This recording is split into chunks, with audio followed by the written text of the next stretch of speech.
নমস্কার, Mrs creation চ্যানেলে সকলকে স্বাগতম। আজকে আমাদের আলোচ্য বিষয় হচ্ছে গৌড়বঙ্গ বিশ্ববিদ্যালয়ের অধীনস্থ যে সমস্ত কলেজগুলি আছে সেই কলেজের যারা প্রথম সেমিস্টারে ভর্তি হয়েছে তাদের প্রত্যেকের একটি বাংলা পেপার আছে। পেপারটির নাম হচ্ছে এইএসি বা সংক্ষেপে বলা হয় MIL-1। তার উপর ভিত্তি করে 2 মার্কসের প্রশ্নপত্রের উত্তর তৈরি করা হয়েছে। তোমরা ভিডিওটি প্রথম থেকে শেষ পর্যন্ত দেখো এবং যারা এই চ্যানেলটিতে নতুন আছো চ্যানেলটিকে সাবস্ক্রাইব করোনি প্রত্যেকের চ্যানেলটিকে সাবস্ক্রাইব করো যাতে আমাদের আরও নতুন নতুন ভিডিও নোটিফিকেশন তোমরা পেয়ে যাও। আজকে আমাদের প্রথম প্রশ্ন হচ্ছে পত্র লিখন কাকে বলে। উত্তর হচ্ছে দূরে বা কাছে থাকা দুই ব্যক্তির মন ও মননের সংযোগ মাধ্যমের নানা প্রয়োজনে আমাদের পত্র লিখতে হয়। পত্রের মাধ্যমে সাধারণত দুই কিংবা ততোধিক মানুষের মনের ভাবের আদান প্রদান ঘটে, তবে এটা লেখার কিছু বিশেষ রীতি আছে এবং এর বিষয়বস্তুও বহু ধরনের। পত্রাদি মারফত লেখকের শিক্ষা দীক্ষা ও রুচির পরিচয় পাওয়া যায়। ব্যক্তিগত পত্রাদি সাধারণত আত্মীয় স্বজন, বন্ধুবান্ধব ও পরিচিতজনদের উদ্দেশ্যকে লেখা হয়ে থাকে। ব্যবহারিক পত্রাদি সাধারণত আবেদন নিবেদন, অভাব অভিযোগ, চাকরি বাকরি ও ব্যবসা বাণিজ্য ইত্যাদিকে কেন্দ্র করে রচিত হয়। কারো শুভানুগমন ও বিদায় উপলক্ষে অভিনন্দনপত্র বা মানপত্র রচিত হয়, তাও পত্রের মর্যাদা পায়। এছাড়াও বিভিন্ন সমস্যা প্রকাশের জন্য পত্র লেখা হয়। তাছাড়া বাড়ির কোনো অনুষ্ঠানকে কেন্দ্র করে যেমন জন্মদিন বা বিবাহের নিমন্ত্রণ পত্র লেখা হয়। কোনো ব্যক্তির কাছে সঠিকভাবে মনের ভাব প্রকাশ করে কোনো বিষয় নিয়ে লেখাকেই পত্র লেখন বলে। 2 নম্বর প্রশ্ন, পত্রের শ্রেণীবিভাগ করো। পত্রের শ্রেণীবিভাগ হচ্ছে বিষয়বস্তু উপকরণের দিক থেকে পত্র বা চিঠিকে 4টি শ্রেণীতে ভাগ করা হয়। 1 নম্বর হচ্ছে ব্যক্তিগত, যেটাকে পার্সোনাল লেটার বলা হয়। 2 হচ্ছে সামাজিক পত্র, যেটাকে সোশ্যাল লেটার বলা হয়। 3 বাণিজ্যিক ও ব্যবসায়িক লেনদেনের সম্পর্কিত পত্র, কমার্শিয়াল। আর 4 হচ্ছে ব্যবহারিক পত্র বা অফিসিয়াল যে লেটার আছে সেটাকে বোঝায়। এছাড়া আজকের দিন আরও এক ধরনের পত্রের যথেচ্ছ ব্যবহার দেখা যাচ্ছে, তা হলো ইমেল বা বৈদ্যুতিন পত্র। এবার চলে আসবো হচ্ছে ব্যক্তিগত পত্র কাকে বলে। একান্ত ব্যক্তিগত কিংবা পারিবারিক বিষয়াদি নিয়ে যে পত্র লেখা হয় তাকে ব্যক্তিগত পত্র বলে। বিষয়বস্তু অনুযায়ী এই পত্রের আকার ছোট বড় হতে পারে। তাছাড়া ব্যক্তিগত চিঠির ভাব ও তার অভিব্যক্তিও বিভিন্ন ধরনের হয়ে থাকে। 3 নম্বর, আমন্ত্রণ বা নিমন্ত্রণ পত্র কাকে বলে। বিভিন্ন সামাজিক, রাজনৈতিক ও ধর্মীয় নানা প্রয়োজনে আমাদেরকে আমন্ত্রণ, নিমন্ত্রণ বা সমাবেশের আয়োজন করতে হয়। বিয়ে, জন্মদিন বা কোনো দিবস উদযাপন কিংবা সাংস্কৃতিক বা ক্রিয়া উপলক্ষে নির্ধারিত কর্মসূচির আলোকে যে পত্র লেখা হয় তাকে আমন্ত্রণ বা নিমন্ত্রণ পত্র বলে।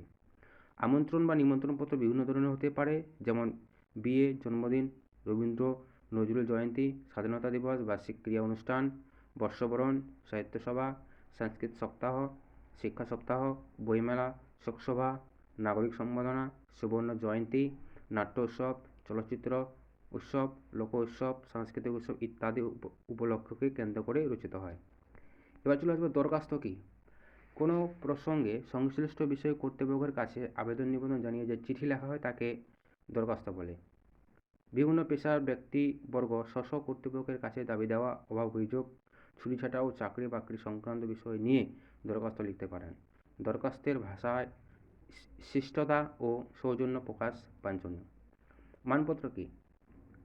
কাউকে বিশেষ কাজের বা গুণাবলীর সম্মান জানানোর উদ্দেশ্যে সংবর্ধনা দানের জন্য প্রশংসাসূচক অভিনন্দনপত্র বা মানপত্র দেওয়া হয়। মানপত্রে ব্যক্তির গুণাবলী ও প্রশংসা স্থান পায়।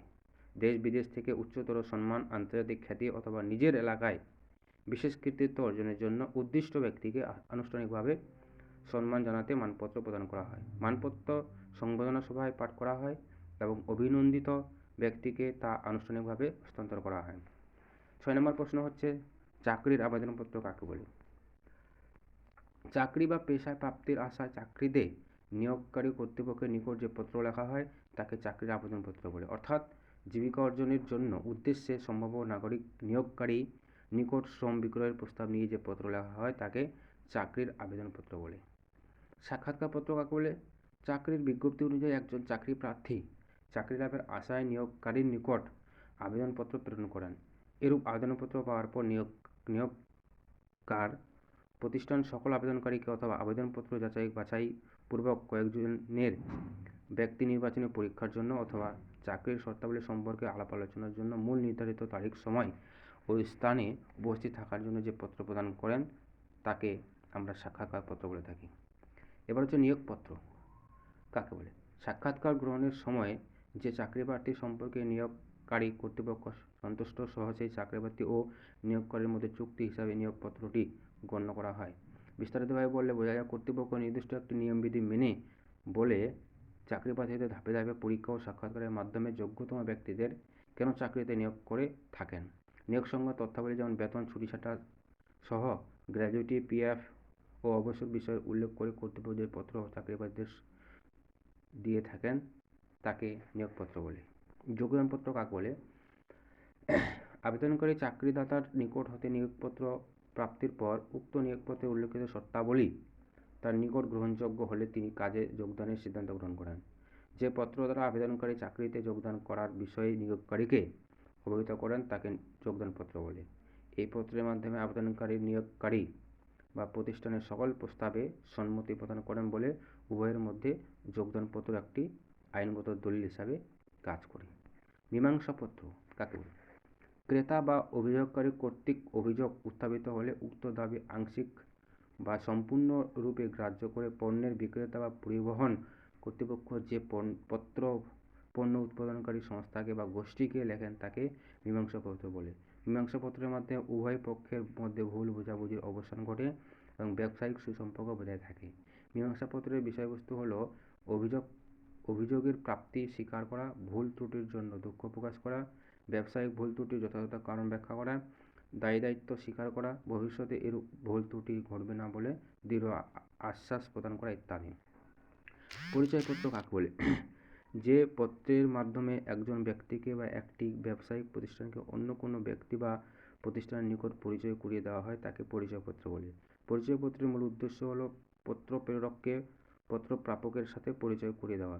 পত্র পরিচয়ের বিষয়বস্তু হল যাকে পরিচয় করানো হচ্ছে তার নাম ও ঠিকানা, পরিচয়ের উদ্দেশ্য, প্রয়োজনীয় সাহায্যের অনুরোধে এবং ভবিষ্যতে সহযোগিতার আশ্বাস।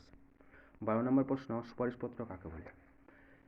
কোনো ব্যক্তির বা প্রতিষ্ঠানকে বিশেষ কোনো সুযোগ সুবিধা প্রদানের জন্য তৃতীয় কোনো ব্যক্তি বা প্রতিষ্ঠানকে অনুরোধ করে যে পত্র রচনা করা হয় তাকে সুপারিশপত্র বলে। এই ধরনের পত্রকে অনেক সময় প্রশংসা বা শংসাপত্র বলা হয়ে থাকে। সাধারণত কোনো ব্যক্তিকে চাকরি পেতে সাহায্য করে অথবা বাণিজ্যিক সুযোগ সুবিধা পেতে সাহায্য করে সুপারিশপত্র রচনা করা হয়। সুপারিশপত্রের বিষয়বস্তু হলো যার জন্য সুপারিশ করা হচ্ছে তার নাম ও ঠিকানা, চারিত্রিক বৈশিষ্ট্য, গুণাবলী, সুপারিশকৃত ব্যক্তিকে সুযোগ সুবিধা প্রদানের অনুরোধ ও ভবিষ্যতে সহযোগিতার আশ্বাস ইত্যাদি। ইমেল কত সালে আবিষ্কার হয়। ইমেল 1971 সালে আবিষ্কার হয়। ইমেলের জনক কে। ইমেলের জনক হলেন রেই টমলিনসন। ইমেল কি। ইমেল ইলেকট্রনিক মেল শব্দের মূল থেকে নেওয়া একটি সংক্ষিপ্ত শব্দ। ইমেল হলো ইন্টারনেট মাধ্যমে মেসেজ পাঠানো ও গ্রহণ করার জন্য ব্যবহৃত এবং পলি আইডেন্টিফিকেশন সিস্টেম। এটি একটি ইউনিক আইডেন্টিফায়ার বা ইন্টারনেট ব্যবহার করে এক গুচ্ছ, এখানে একটু বানানটা ভুল আছে, তোমরা দেখে নিবে, ব্যবহারকারী অন্য ব্যবহারকারীকে অল্প সময় বা ফ্রিতে বার্তা পাঠানো এবং গুঞ্জন করার জন্য ব্যবহার করা হয়। ইমেল অ্যাড্রেস মানে কি। ইমেল অ্যাড্রেস হলো একটি ইউনিক আইডেন্টিফায়ার যা ইমেল প্রেরণ এবং গ্রহণ করার জন্য ব্যবহার করা হয়। ইমেল সেবাদাতা এবং গ্রাহকের মধ্যে মেল পাঠানোর জন্য ব্যবহার করা হয়। ইমেল কত প্রকার কী কী। ইমেল সাধারণত বিভিন্ন প্রকার হতে পারে, যেমন ধরো ব্যক্তিগত ইমেল হতে পারে, পেশাজীবী ইমেল হতে পারে, মার্কেটিং ইমেল হতে পারে, সামাজিক যোগাযোগের ইমেল হতে পারে।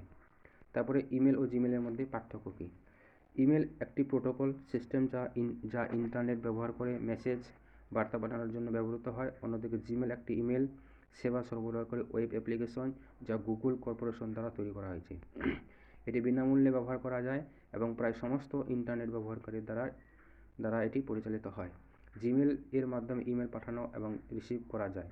তাই সংক্ষেপে বলতে গেলে ইমেল হলো একটি প্রোটোকল এবং জিমেল হলো একটি ইমেল সেবা সরবরাহকারী ওয়েব এবং অ্যাপ্লিকেশন। পরের প্রশ্ন, কয়েকটি পরিচিত ফ্রি ইমেল পরিষেবা প্রদানকারী সাইটের নাম উল্লেখ করো বা লেখো। Google mail, Yahoo mail, Microsoft Outlook, তারপরে প্রোটন মেল, জোহো মেল ইত্যাদি। পরের লাস্ট প্রশ্ন, ইমেল এর ব্যবহার সম্পর্কে সংক্ষেপে লেখো। প্রযুক্তির যুগে এখন ইন্টারনেট হলো মানবজাতির জীবনের একটি অভিন্ন। এই সময়ে অন্য একটি জগৎ সৃষ্টি হয়েছে, যেটাকে বলা হয় ভার্চুয়াল জগৎ। এই জগতে ইমেল এর ব্যবহার অনেক বেশি। আধুনিক বিশ্বের ইন্টারনেটের প্রায় জায়গায় ইমেল ব্যবহার করা হয়ে থাকে। আজকে এই পর্যন্ত, এবং সকলকে এই ভিডিওটি দেখার জন্য ধন্যবাদ।